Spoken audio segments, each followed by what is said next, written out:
Hi, welcome back to the channel. My name is Duke Delaet, and I'm here for Intimacy Liberation Army, where we teach you how to date more, date better. Today we're talking about clarity in setting goals and dating standards. I was hanging out with this girl last night at the fire pit of the local bar, and she was talking about how she just got a relationship, and the guy always had problems, and he couldn't figure out how to carry on a relationship with her the way that she wanted it, and so she just got up through a breakup, and I went through my whole standard questioning because she's all, "Can you help me? I know you're a dating coach. Can you, what's my problem or whatever?"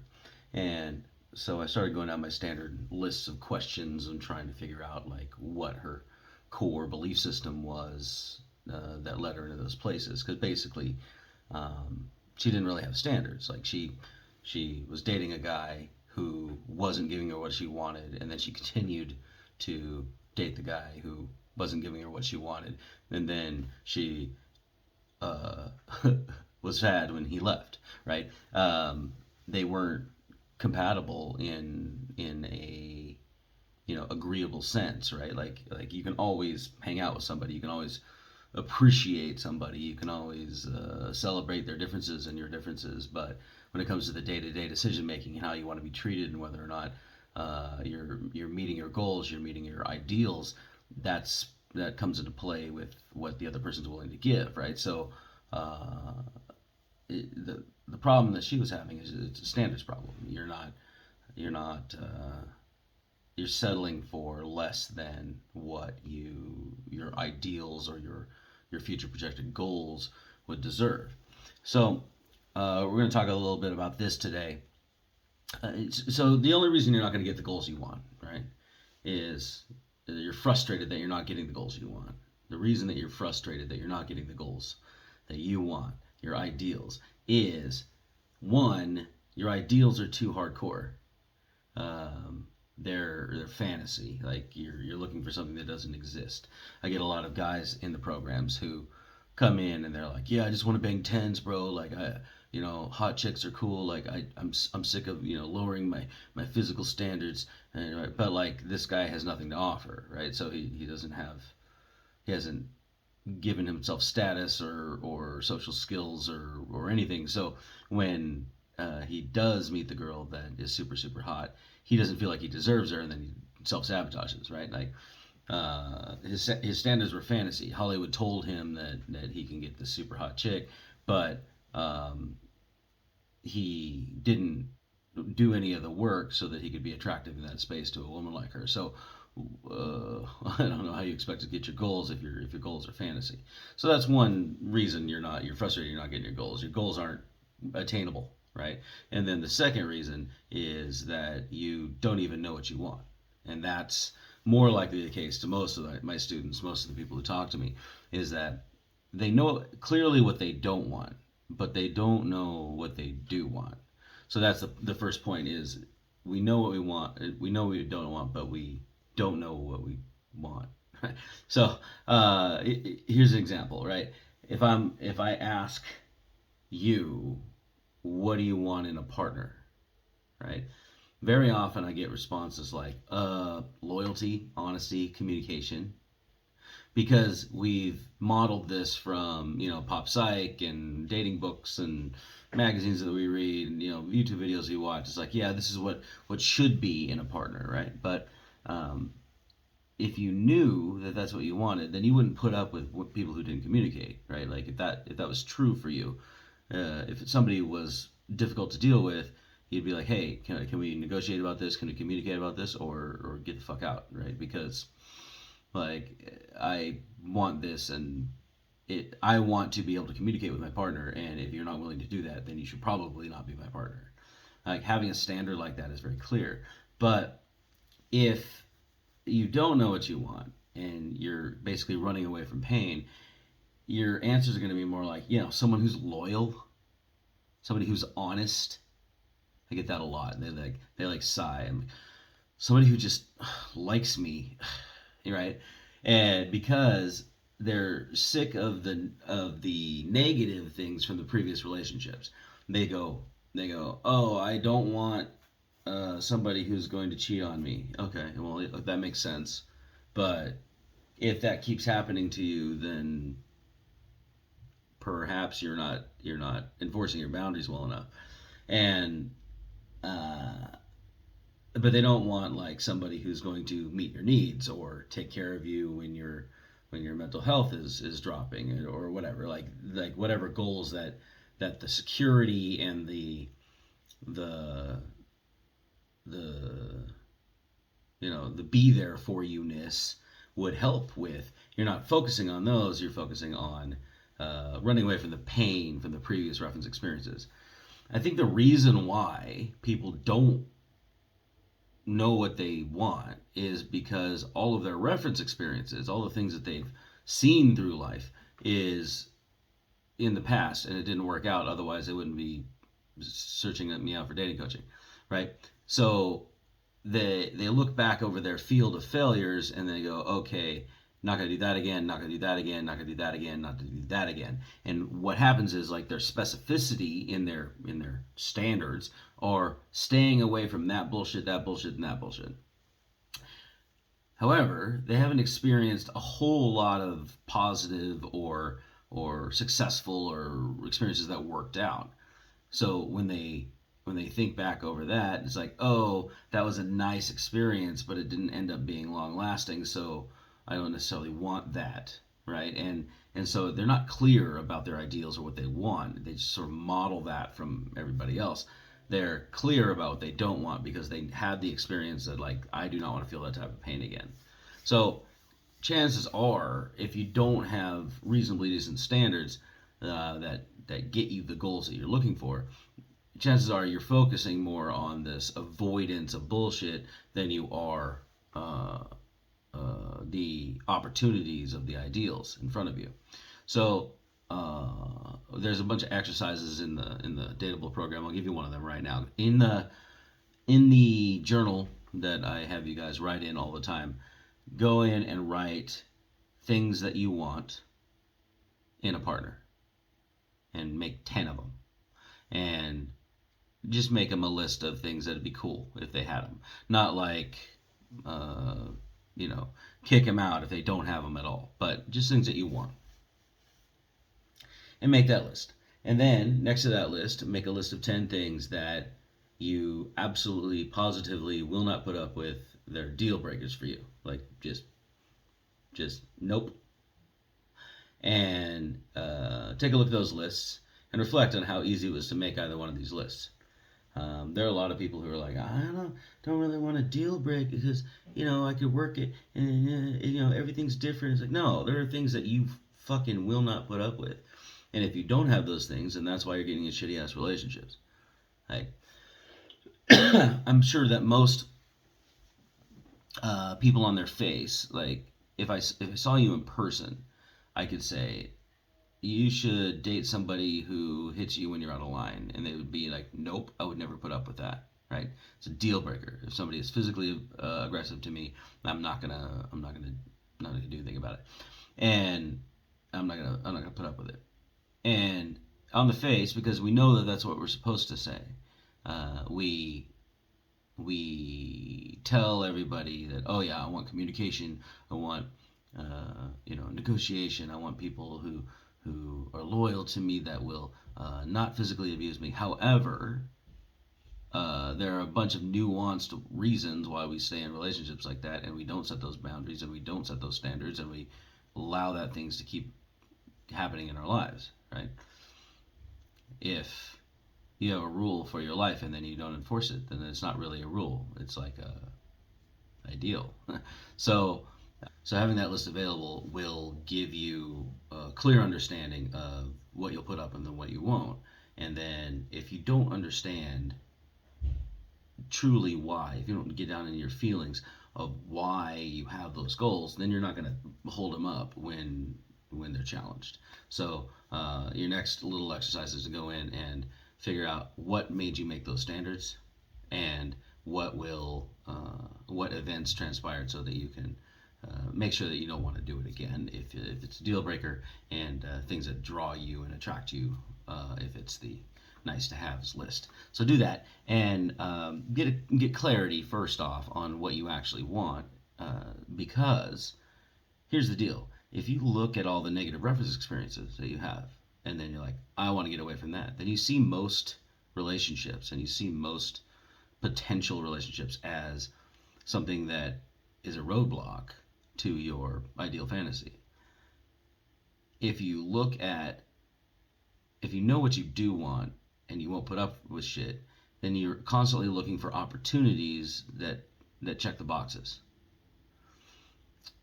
When I looked in this woman's eyes when we were talking about it, I knew that she constantly settled for less because she felt like that's all that she could get. And she was just hoping that it would work out. And she put the locus of control outside of her so that when the relationship failed, she felt like a victim and she wasn't able to control that. But it's very easy to control what you put up with in a dating relationship by not being there to put up with it if you don't like it. You can just leave. And the reasons we don't are usually a number of internal conflicts of what we feel like we deserve, what we feel like, like is applicable in this moment, how we feel like we can manipulate it so it'll be okay. Like, there's all these little internal dialogues, but if it's just like, this is a standard, I'm not going to put up with this anymore. Feel free to act the way that you want to act, but I'm not going to be here for it if you do it this way, right? It's pretty clear, and as strong as you are on those standards, and the more associated you are with those, then you're not going to be getting into the situations where you're 3-5 months down the line dating somebody that almost was there, but they couldn't do what they wanted to do and whatever, right? So like you got these red flags, like failure to commit or whatever you think is a red flag, and then you see it, and then you're like, okay, wait, this is a red flag. However, I want to get these other aspects of you, and maybe I can control it. Maybe I can change your mind. And then you get down this thing, and 5-6 months down the road, you're disappointed because it didn't work out the way you wanted it to. Well, you're a fucking idiot because you accepted something that wasn't what it was, what you wanted, and then you kept carrying on. That it's fairly simple in that way, in that regard. But it's kind of like I explained this to her. I was like, it's kind of like, you get real hungry.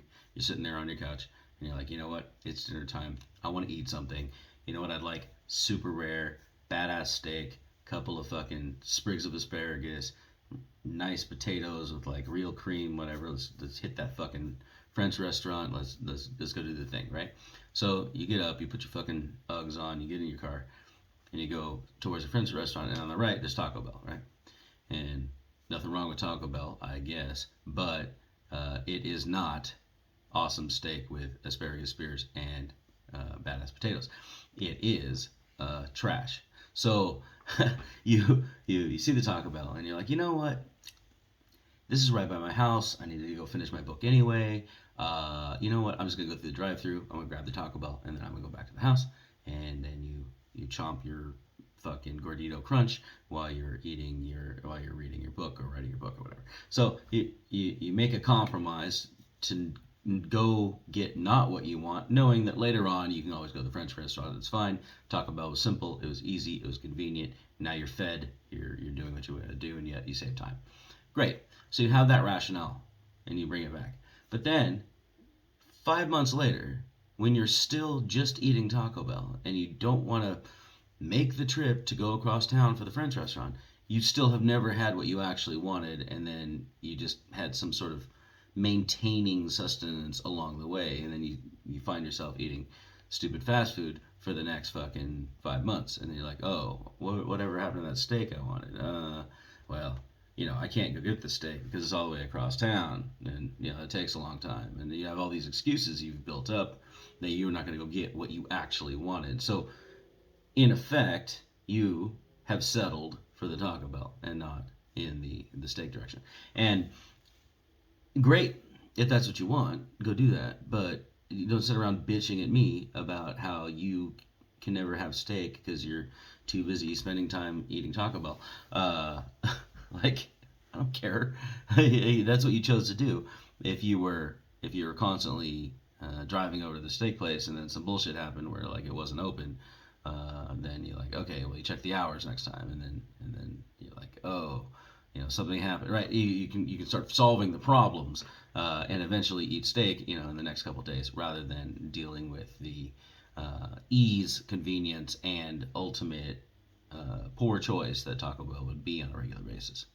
Doesn't mean that you can't run around eating Taco Bell every once in a while. Like there are people in my life who certainly like the hookup. They certainly like the soulless connection with somebody, and just kind of get the needs met, and not have a lot of drama. Well, yeah, go ahead and do that if you want. Feel free to drive through if you care, but you're in control of that. If you choose to drive through every day and never get respected, then it's your fault that you, over time, did not get respected. You're not a victim of the culture, right? You just chose to do the easy thing, and that's why you suck. Like that's how it is. So very often we have standards on paper, but not in practice. Like if you say, oh, I want somebody who'll communicate. I want somebody who's done the trauma work. I want somebody who is going to treat me like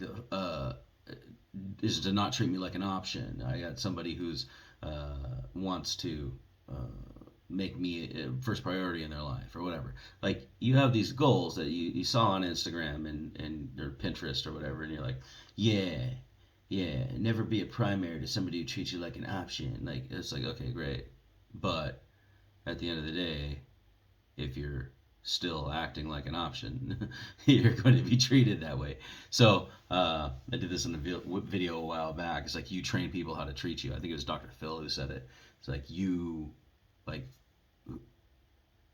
if you don't set your boundaries, you're just kind of at the mercy of how people treat you.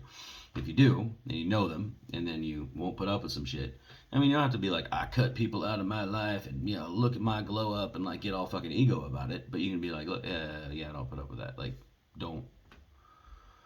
I'm not gonna be around if you're gonna keep acting like this, right? And if you maintain that kind of thing, then you will constantly surround yourself with people who will follow those rules, and you'll be able to vibe with those people much better because your energy is not trying to protect itself all the time. We rise to the level of what we think we deserve. Yes. So, very often, the victim mentality, the external locus of control, it's like the world is happening to me. That thing comes from not feeling like you deserve as much as your ideals are. And so there's a couple ways to fix that, right? Like if you don't think that you're hot enough to get the beautiful partner that you want, go make yourself hotter. Pay more attention to your style. Pay more attention to your dress. Pay more attention to your your fitness and your nutrition and all that stuff. Make yourself the hottest person you can be. That's one way. The other way is to just accept yourself and tell people to fuck themselves if they don't like who you are. But if you are sitting around whining, I was talking to this other girl a couple days ago, and she was like, nobody likes my archetype, right? Nobody likes, I'm obese, I'm biracial, and I've got this and whatever. And I'm like, look, man, you're dumb, because if we look out over the sea of people in front of us at this bar, there are plenty of obese, multiracial people here who are in romantic relationships. I didn't see that one, and that one over there. And she's like, yeah, true. I'm like, yeah. So like your belief system of like, I don't deserve it because I'm fat and not white, right? Okay, great. But that's not true. Everybody else is doing it. Like most of the fucking, like 60 something % of the country is obese. Like, you think you can't get laid? Like, okay, that's a limiting belief that isn't true. But if you do think that's a problem, go work on it. Like, height is not easy to fix, but weight is relatively easy to fix. Like, you can go to the gym, you can eat well, you can hire a coach if you need it, and then work on it. And 6 months from now, you're not gonna have the same problem. Like, it's something that's changeable. So either go work on it or accept yourself how you are and realize that your fucking stupid belief system is just an excuse so you don't got to go out and be uncomfortable. Like, shut the fuck up. So that's one way, is to actually either increase your level of deserving in your mind, like I'm fine the way I am, motherfuckers, like let's ball out, or you go fix the things you think are broken, right? And I think life is a good balance of these things, right? Like if you go fix some stuff, get better, make progress, also, stop giving a fuck and keep moving, and that will help you pull your goals to the level that you can accept it when the universe or the life or the world or the God or whatever you believe in brings it your way. So that's my thoughts about clarifying your goals today on the Intimacy Liberation Army channel. Check out some of the goal videos from the past right here in this playlist. And check out our new workshop. We got a workshop called UNAWKWARD, How to Never Run Out of Things to Say, where Jackson and I sat around talking about storytelling. It's in the link in the description. If you have not subscribed to us, please click the subscribe button. We do this every damn day. So until tomorrow, stay awesome.